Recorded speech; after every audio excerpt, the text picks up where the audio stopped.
Oh, hey buddy, it's your old pal Scott, and this is Let's Talk Tabletop.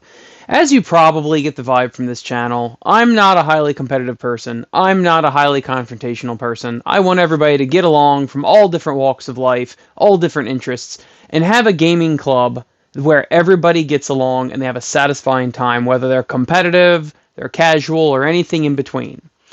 But sometimes people cross the line, and being the person that runs my local gaming group for well over a decade now, I have ran into some people that had to get the axe. And as unfortunate as that is, I'll explain why.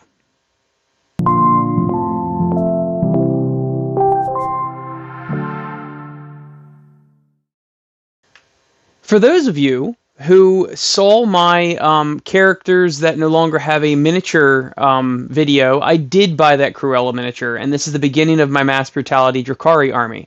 You'll see that they are multi-based, which I've been having a blast with. I've never really multi-based anything before. So let's get to the topic at hand. I've ran the local club for about 15 years.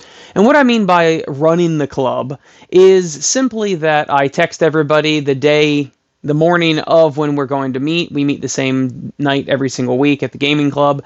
And I text them and say, hey, who's coming and what system are you playing, whether it be Brutality, Mass Brutality, 40K, Age of Sigmar, Star Wars Legion. Now a couple of people are playing the Halo game, whatever. And they tell me what they're going to play. And we always make sure nobody walks away without getting a game. That's my personal rule that I follow. If you were not part of our group, you definitely can still get Warhammer or other wargaming games in. It doesn't mean like if once you're kicked out, you can't ever come back to the store. It's not like that. I don't run the store. But the point is that we ran into some people over the times that essentially what it boils down to is that they don't match our community vibe. Does that make sense? So in other words, we have some competitive players in our group. We have mostly middle of the road people, and we have some hardcore casuals, myself included. They just have no interest at all in the meta or anything like that. And we have a nice spectrum of people. Well, unfortunately, sometimes you get somebody that comes in there and they are so highly competitive that they don't know how to tone it down at all. And I will tell them, oh, sorry, none of our competitive players are coming tonight. You can still come, but you're going to have to kind of tone it down a little bit, because who you're playing is a middle-of-the-road person or in some cases a casual, or in some cases a child. We have quite a few children under the age of 18 that are in our club. And a lot of times you're going to be playing a kid, right? So any reasonable, rational adult would know that they probably have to go a little easy on a kid, right? So the issue, and one of them in particular, the first one I'll get into, is that he could not tone it down. And he was very, very competitive. He followed the meta. He got every new army that was the new number one in the tournament rankings, etc., etc. And then he'd sell the army off when it wasn't good anymore. He was very much like that. And as nice as he was, I mean, he wasn't a bad person or anything like that, but he could not or would not ever tone it down. And after a couple times of literally just stomping children, people that are 11 years old, 12 years old, 14 years old, just stomping kids, and they're done at turn 2, and the kid's like, oh, I guess I'll go home now, and the kid's all downtrodden, I would have to take him aside. I took him aside twice and said, listen, you're going to have to tone it down, dude. We always tried to accommodate him and get him a competitive game, but when we couldn't, if he still showed up, we would still get him a game, and we did the best we could, right? Give it like a month later. He's playing a child, and some of my other players overheard him say, hey, I've got a TV show I want to watch tonight. I'm going to make this quick. To the child. And then he stomped the child into turn 1, beginning of turn 2, something like that, so that he could make his TV show in time. And when I was told that, I was like, what? A grown adult said that to a child and then stomped him? So at that point, I knew it was not like an accident that he was stomping them. He legitimately said he wanted to make it home in time for a show. Whereas any reasonable person would just not come to the club that night, right? I mean, what's the big deal? So I ended up having to tell him, listen, dude, it's just not working out. You're going to have to get your own games and all of that. and he was kicked from the group. He was, I believe, the first person I ever actually had to kick from the group. There was another person that was highly competitive, and he wasn't necessarily the best player, so his competitiveness wasn't so bad. You could kind of deal with it because, yes, he brought cheese, but he didn't always use it well. So he was kind of, he wasn't as much of a threat as the first guy. And he was such a bitch. Like, he would constantly, he had it in his mind that he wanted to play, let's say, 2,000 points. I don't remember what format it was. I want to play 2,000 points. But it didn't always work out that way in our group. We're very, communal, right? So if we had an odd number of 40k players, you might end up playing a 2 versus 1. You might end up playing 1,000 points per player versus 2,000. Or you might end up playing 800 and 800 versus 16 or whatever. We sometimes fill the whole store, and then table space is a problem. So you're not going to get your 4x6 table for your 2,000 point game. You're going to be playing on a 4x4 table because of space. And every single time he'd bitch and moan. Every single time. And at one point, he had it in his mind that he was going to play a large point game. I think it was 2,000 points. And when he got there that night, I said, hey, your opponent only has 1,500, so, just FYI.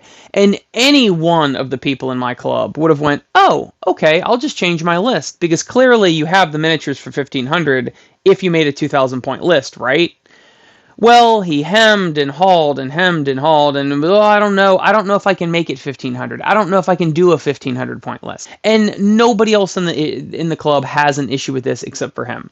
And eventually I did have to kick him out of the club because I said, listen, you're such a hassle to deal with that it's just not worth my time. Go to the Discord, get your pickup games there because it's just not worth it, right? And he didn't have anything to say about it. He didn't even reply to me. And then he stopped showing up. And of course, I took him off the text list. So that's that. And trust me, with neither one of these people, nobody in my club was upset to see them go because they were a hassle to play with, right? The third person I had to kick out of the group was somebody that would not stop cheating. And he claimed that he had reasons for cheating, that he didn't know he was cheating, that he had psychological problems that he was cheating, and blah, blah, blah. But he was caught cheating multiple times. His opponent would have to, research his list and go, wait a second, let me add this up. And he'd add it up and go 1,500 points, and he'd go, you brought 1,500 to a 1,200 point game. Did I?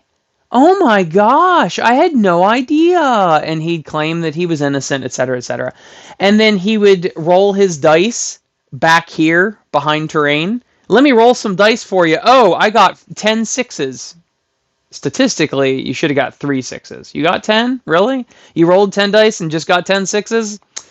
Kind of unlikely, buddy boy. That's what we were thinking. So ultimately, I had to set him aside and go, hey, we can't allow this. You're actively cheating. Well, I didn't know. I said, listen, you might not have known the first time. You might not have known the second time. By the third time, you know what you're doing, and I can't put up with it. So he begged and begged and begged to come back. He'll fix himself, blah, blah, blah. And this guy's very concerned with losing. He's not necessarily a competitive person, but he is very concerned with losing. He does not want to lose. And so he begged to come back. And for a while, we let him come back because he promised he'd change his ways. And for a while, I was checking his list every week beforehand.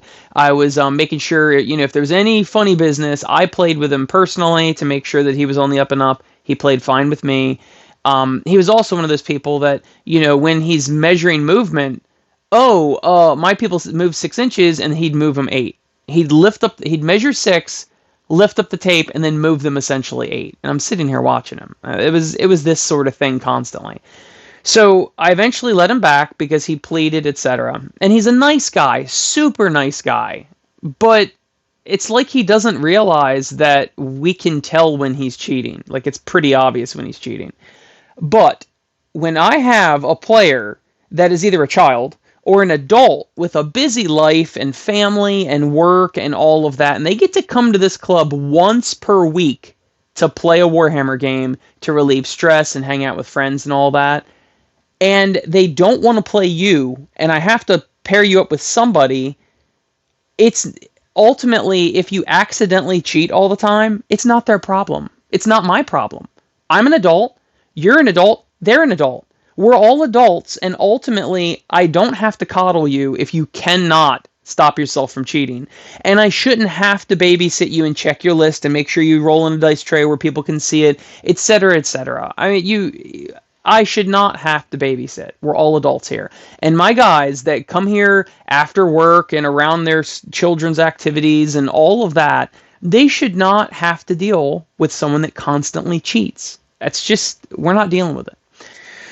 So that is the 3 times I had to kick somebody out of our gaming club.